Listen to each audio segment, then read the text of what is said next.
জমে উঠেছে বগুড়ার পশুর হাটগুলো। বিক্রেতাদের হাঁকডাক আর ক্রেতাদের দরদামে সরগরম হয়ে উঠেছে হাটবাজার। এদিকে খামারিরা জানান গোখাদ্য, ওষুধ ও পরিবহন ব্যয় বেড়ে যাওয়ায় এবার গরু পালনে উৎপাদন খরচ গত বছরের তুলনায় 20 থেকে 25% বেড়েছে। যদিও খামারিদের আশা শেষ সময়ে ভালো দাম পাবেন তারা। এস.এম. আবু সাইদের প্রতিবেদন, ছবি তুলেছেন মনির হোসেন। বগুড়ার পশুর হাটগুলো জমতে সময় লাগলো শেষ সময় পর্যন্ত, অথচ উত্তরের অন্যতম পশুপালনের জেলা বগুড়ায় এবার কোরবানির জন্য প্রস্তুত ছিল 7,40,537টি গবাদি পশু। আমাদের গরুর দাম নাই, ধানের দাম নাই, আলুর দাম নাই, আমাদের কিছুরই দাম নাই। ভীম লিকুইড এক ধোয়াতেই তেল চর্বি সব পরিষ্কার, মাত্র 50 টাকায়। গরু বাজার খুব একটু হালকাই আছে, বেশি লাগে। খাদ্যর দাম বেশি, কিন্তু গরুর ক্রেতা নাই। আমদানি আছে, গরু এখন লিখছে না তো, কম দাম কম করছে। বিভিন্ন হাট বাজারের পাশাপাশি খামার থেকেও বিক্রি হচ্ছে গরু, মহিষ, ছাগল ও ভেড়া।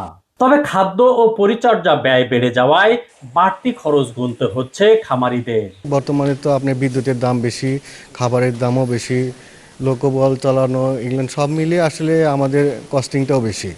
কস্টিং কীভাবে মেলাবেন? আমাদের শহর এলাকায় তো ঘাসের ওরকম নাই, আর সার গরুতে ঘাস দিয়ে মোটা করা সম্ভব না। ক্রেতারা জানান প্রথম থেকে তারা হাটে এসে ঘুরে দেখছেন পছন্দের পশু।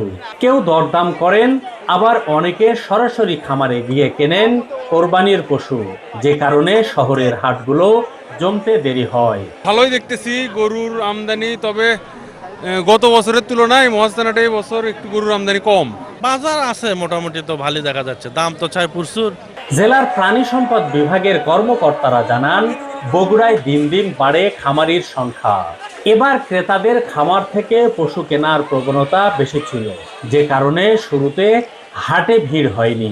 হাট বাজারে যেখানে গরু অফলাইনে বিক্রি হচ্ছে সেই জায়গাগুলোতে আমাদের নিবিড় তদারকি রয়েছে, যাতে প্রেগনেন্সি টেস্ট, তাদের কোনো প্রকার অসুস্থ হচ্ছে কিনা, এই বিষয়গুলো নিয়ে আমাদের সার্বক্ষণিক ভেটেরিনারি মেডিকেল টিম রয়েছে। ফার্ম থেকে শুরু করে নিয়ে হাট পর্যন্ত আমরা নিরাপদ পশু কীভাবে কোরবানি করা যায়, কিভাবে ট্রান্সপোর্ট করা যায়, সেই বিষয়গুলো নিয়ে মানুষের মধ্যে আমরা সচেতনতা সৃষ্টি করছি। হাট ইজারাদাররা বলেছেন সরকার নির্ধারিত হারে হাসিল আদায় করা হচ্ছে। একই সঙ্গে ক্রেতা বিক্রেতাদের নিরাপত্তা নিশ্চিত করতে নেওয়া হয়েছে বাড়তি ব্যবস্থা। আমাদের খুব নিরাপত্তা ভালো দিচ্ছি, এখানে কোনো প্রকারে কোনো টাকা জাল দিতে পারবে না, সেই ব্যবস্থা আমাদের আছে। পুলিশ প্রশাসনও ব্যবস্থা আছে আমাদের। এবছর বগুড়ায় 51,746 জন খামারি ও কৃষক সারা বছর ধরে খামার ও বাড়িতে গবাদি পশু পালন করেন। এস.এম. আবু সাইদ, 71, বগুড়া।